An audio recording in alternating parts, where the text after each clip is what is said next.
Hello and welcome to Altenew's Marvellous monthly series Video Hop.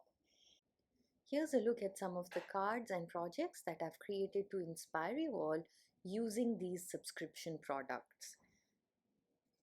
Do like, share and subscribe and hop along, leaving comments on every creator's video to enter the fabulous giveaway from Altenew.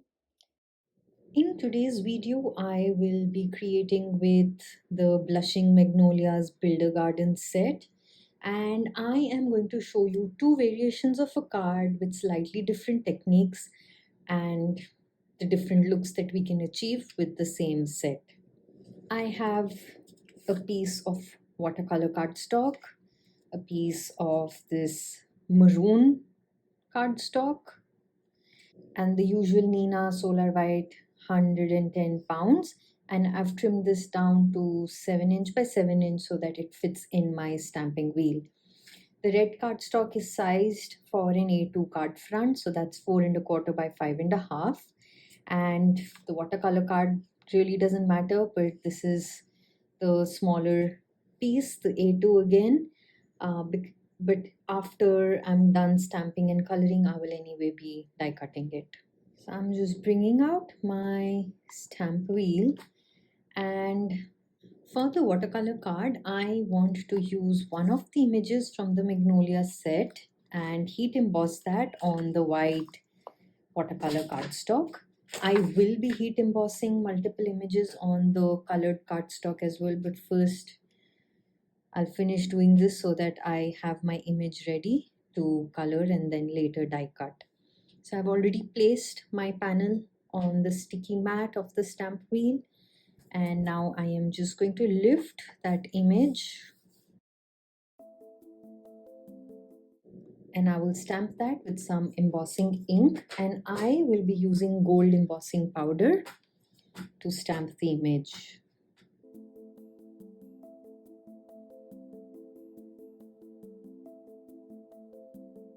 So just flipping the plate, I am going to nicely press and get a crisp embossing ink stamped image on my panel. Bringing in my scrap piece of paper, I am just going to sprinkle the gold embossing powder.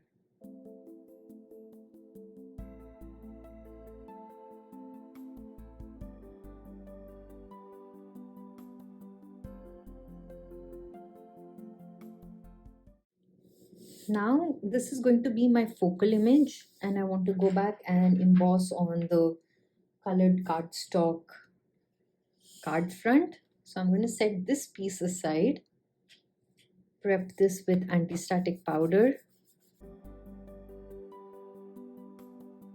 and this time I'm going to use the stamp wheel center alignment guide for the A2 card. Bringing back the stamp wheel, I will first lay the alignment guide on the left corner and then place my colored card front right in place, and that helps me have it in position. And now, using the other stamps in the set, I am going to create a little composition for background stamping. So I can just maneuver and play around with the placement. I am not using the stamp that I stamped earlier for the focal. Instead, I'm using these other two clusters.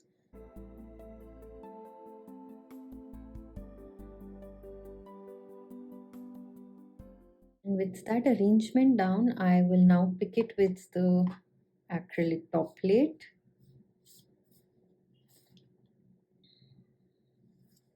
And repeat the same process using the embossing ink, stamping it and heat setting it with gold embossing powder. I'd also like to tell you all that you can follow me on Instagram at addi.mahajan. You can also subscribe to my newsletter on my website aditimahajan.com to stay updated on my future classes and all the things that I create.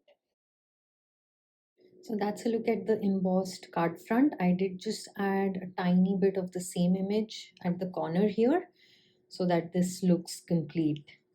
So I'm going to set this aside, and since I am in the process of stamping, I am going to stamp for the second card as well. So just bringing in the stamping wheel. This time I will use the 7-inch cardstock that I had trimmed down. So all I want is to stamp the images all at once, and I'm going to lay out the stamps, just making sure to leave a tad bit space so that I can use the die to cut in later.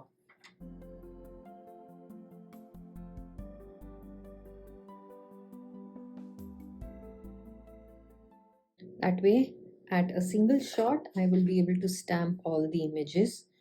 So I'm going to just lift them all on my acrylic plate. And for this, I am going to use obsidian ink.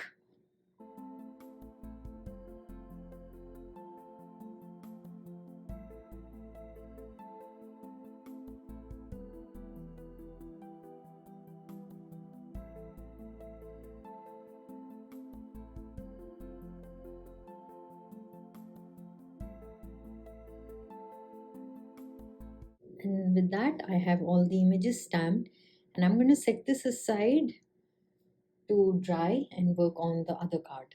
Now for the watercolor card, I am going to use Altenew's watercolor brush markers. So this is from the Tropical Fiesta set that I have, and I am using Crimson, Purple Wine, Sweet Leaf, and Lime. I am mixing colors, and the idea being to just get a tone similar to my background here. So I'm keeping this just as a reference point, and I will begin watercoloring. I also have a regular water brush pen to blend in my colors. So beginning with the flower, I will first lay out crimson, and what I am going to do is lay it out right at the center of the flower where the color is going to be deep, and then blend it out with my water brush pen, and I will be mixing colors.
So with that done, the watercoloring is complete.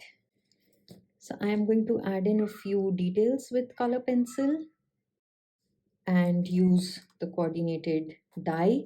I cut this piece and be back. That's a look at the image. I added the color pencil details and you can see it's pretty grungy, just to add a little texture and depth. So now I can complete this first card, and before I really assemble this, what I'm going to do is add a little bit of depth to the card front. I will use raspberry, although this is more of a purple tone. Still, it's a warmer tone, so that will help me add the dark depth and shadow that I want to this embossed card front. So just using a blending brush, I am going to go in with raspberry at the edges, blending in that ink inwards, creating that two-tone look on this panel.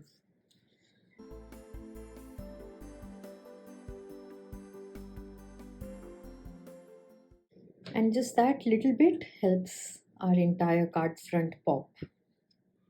I did use a sentiment from the same stamp set, "Have a wonderful day," and heat emboss that with the same gold embossing powder on the same colored cardstock.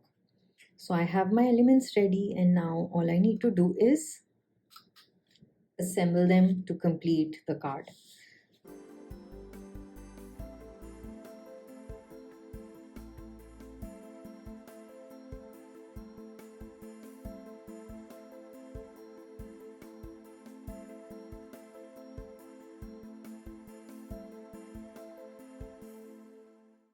And for finishing touches, I am just going to use Enchanted Gold pigment ink and just smooshing it on my acrylic block. I will take a paintbrush, dilute that with water, and add a little splatter all around.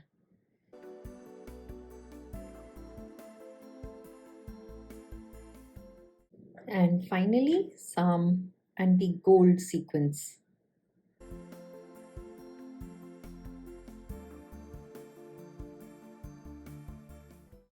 And that completes this particular card. I really love how this has turned out, vibrant, rich. It's just magnificent. And I'll set this aside and bring back my other set of images to complete the second card. Now for this, I am going to use rose quartz and cosmic berry to color the flowers. And the layering guide is pretty comprehensive. So this comes in the packaging with the stamp set, and it explains which stencil goes over which stamped image and which petals and leaves and twigs it corresponds to color it. So I'm just going to place that in front of me, going in with the first stencil which colors this larger floral cluster. I am going to align it, and simple ink blending. I am not doing anything too fancy. I will add the lighter ink at the tip of the petals and the darker ink towards the inside of the flower. I am using my mini blending tools for this. And while I just ink blend this following the layering guide, I am going to leave you all with a little music to relax and enjoy this ink blending process.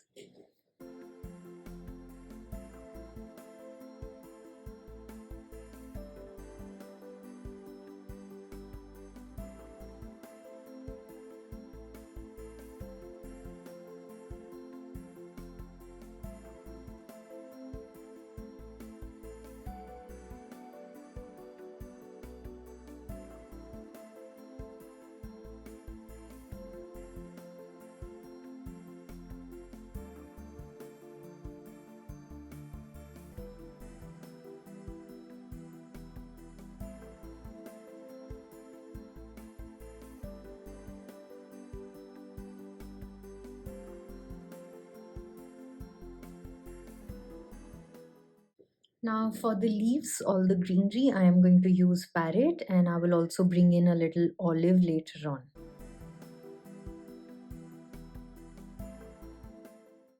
Now for the twig, I am going to use milk chocolate.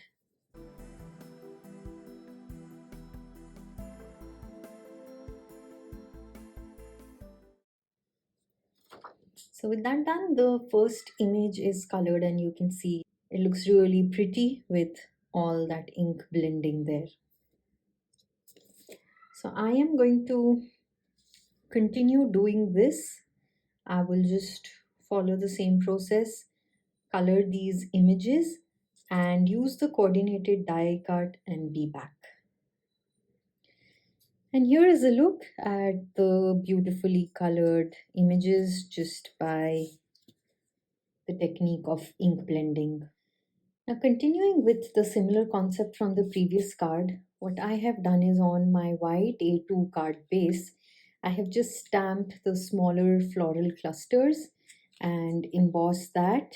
So I've stamped with obsidian ink, just the two larger clusters, and embossed that with clear embossing powder, and the other overhangs are just plain obsidian ink stamping. I also have a stitched frame here that I would like to add on my card, and I'm going to use just this bigger cluster for this particular card. So I am going to do a little ink blending, making sure I know where I want to place the frame. I will just blend in inks along the border, and for that I will be using rose quartz and then purple wine.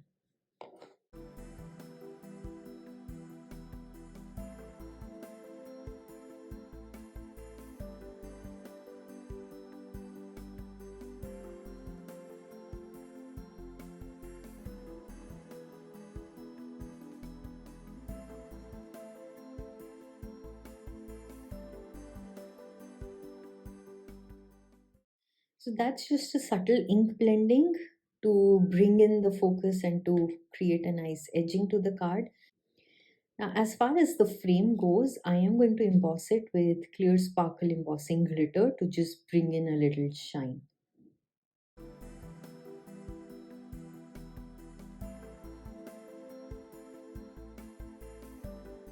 So that's a look at that glitter frame. And now all we got to do is assemble and glue all the elements down to complete the card. I will be using some foam tape to create that depth and dimension in my layers.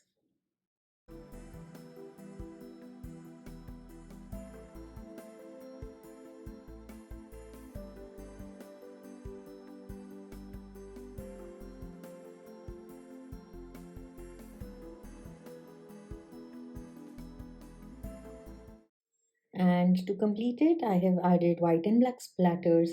I use sentiments, and for this card I've used two sentiments from the same set. Again, just stamped with obsidian and embossed with clear embossing powder to get that black shine on the sentiments as well. So that's a look at this particular card complete. And I'm going to bring back the first card to show you the different results we can achieve just by using different mediums and techniques but with the same set.